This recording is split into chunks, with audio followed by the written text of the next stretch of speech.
Yesus ngajarin murid-muridnya begitu. Kalau ditampar Iya. pipi kanan, kasih Iya, pipi kiri. iya. Kenapa lu nggak ngikutin ajarannya?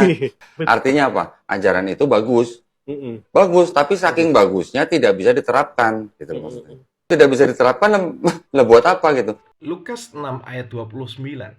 Barang siapa menambah pipimu yang satu, berikanlah juga kepadanya pipimu yang lain. Nah, apakah memang orang Kristen harus melakukan seperti perintah ayat ini dengan memberikan pipi yang lainnya jika pipi yang satu ditampar oleh seseorang? Kita akan membahas ini. Jadi, ajaran Yesus dalam ayat ini memang seringkali disalahpahami.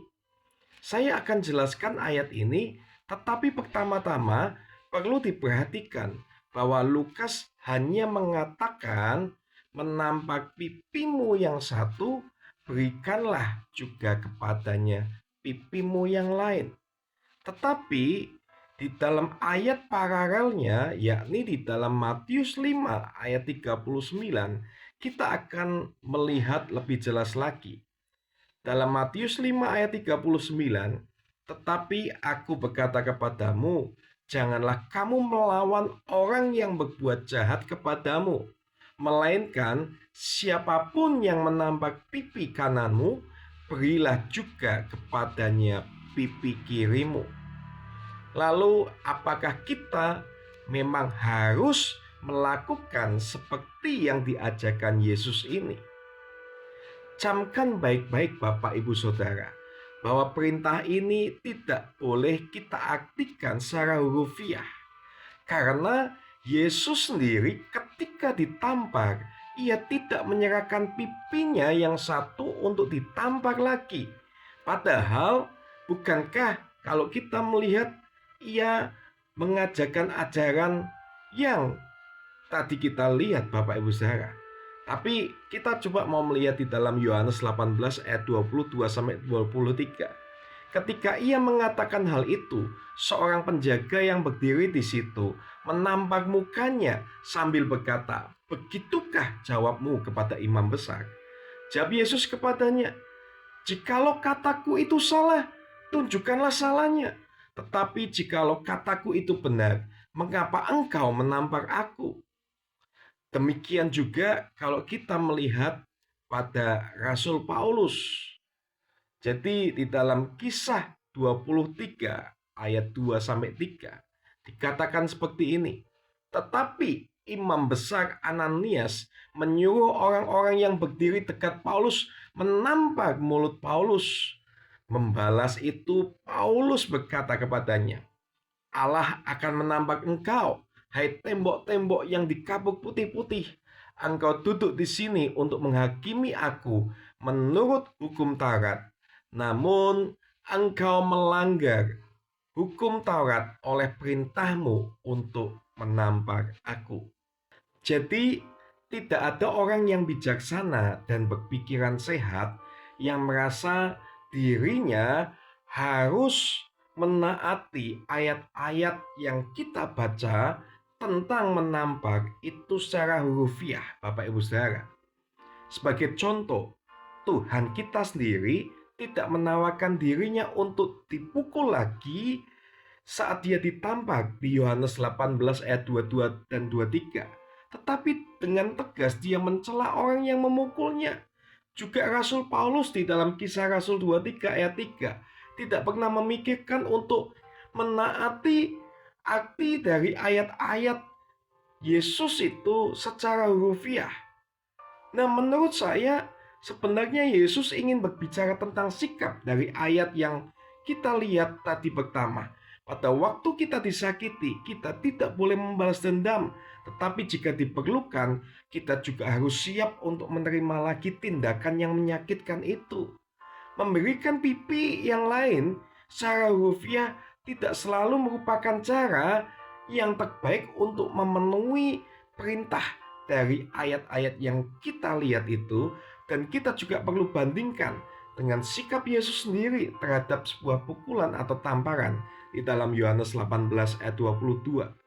Jadi Bapak Ibu Saudara, kalau suatu hari Anda ditampar oleh orang, Jangan betul-betul Anda memberikan pipi yang lainnya untuk ditampar lagi.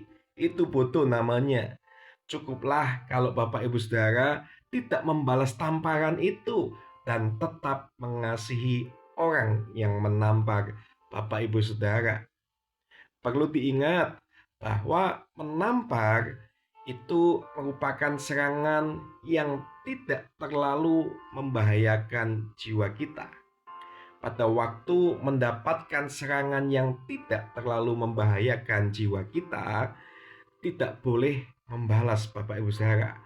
Tetapi kalau serangan itu membahayakan jiwa, orang Kristen boleh membela diri. Karena kita juga harus mengasihi diri kita sendiri. Seperti yang dikatakan di dalam Matius pasal 22 ayat 39 Bapak Ibu Saudara. Sehingga kita tidak boleh membiarkan begitu saja diri kita sendiri dibunuh oleh orang dengan sembarangan. Seorang penafsir berpendapat bahwa sekalipun kita tidak boleh membalas, tetapi kita boleh menghindar Bapak Ibu Saudara.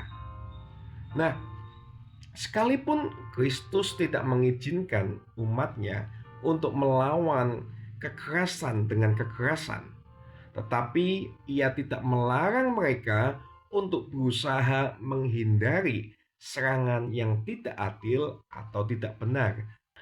Kalau begitu, apa arti sesungguhnya dari ayat atau kata-kata Yesus di dalam hal memberikan pipi yang lain itu? Untuk mengertinya kita harus menyadari bahwa tamparan pada pipi kanan sekalipun itu tidak membahayakan jiwa kita Bapak Ibu Saudara, tetapi merupakan suatu penghinaan yang besar. Kalau kita tahu juga orang yang tidak kidal untuk memukul atau menampak pipi kanan lawannya menggunakan tangan kanannya, harus memukul dengan punggung tangannya. Menurut hukum rabbinis Yahudi, menampak orang dengan memakai bagian belakang telapak tangan itu mengandung arti penghinaan 2 kali lipat ketimbang menampak dengan telapak tangan saja, Bapak Ibu Saudara. Jadi yang dimaksudkan oleh Yesus adalah meskipun orang dengan sengaja menghina engkau dengan hinaan yang paling berat dan menyakitkan sekali, engkau sama sekali tidak boleh membalas atau mendendam, Bapak Ibu Saudara. Jadi di sini kita dilarang untuk membalas kejahatan dengan kejahatan. Jadi Tuhan menghendaki agar kita sebagai pengikutnya tidak boleh membalas kejahatan dengan kejahatan. Memang ini sukar karena secara alamiah kita cenderung untuk langsung membalas kejahatan dengan kejahatan. Tetapi kita harus berjuang untuk menaati ajaran Yesus ini. Firman Tuhan menasihati kita Bapak Ibu Saudara di dalam Amsal 24 ayat 29. Janganlah berkata, sebagaimana ia memperlakukan aku, demikian kuperlakukan dia. Aku membalas orang menurut perbuatannya. Nah, itu yang Tuhan tidak mau. Roma 12 ayat 17 sampai 19 mengatakan seperti ini. Janganlah membalas kejahatan dengan kejahatan. Lakukanlah apa yang baik bagi semua orang.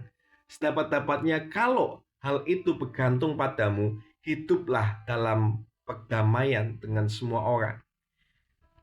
Saudara-saudaraku yang kekasih, janganlah kamu sendiri menuntut pembalasan, tetapi berilah tempat kepada muka Allah. Sebab ada tertulis, pembalasan itu adalah hakku. Akulah yang akan menuntut pembalasan, firman Tuhan. Nah, itulah yang Tuhan inginkan Bapak Ibu Saudara. Dalam kehidupan kita harus tahu bahwa ternyata yang dimaksud dengan memberikan pipi yang satunya, kalau engkau ditampar pipi yang satunya juga Bapak Ibu Saudara, kita tahu maknanya itu tidak boleh kita artikan secara hurufiah. kita perlu memahami maknanya yang lebih mendalam. Terima kasih, Tuhan Yesus memberkati.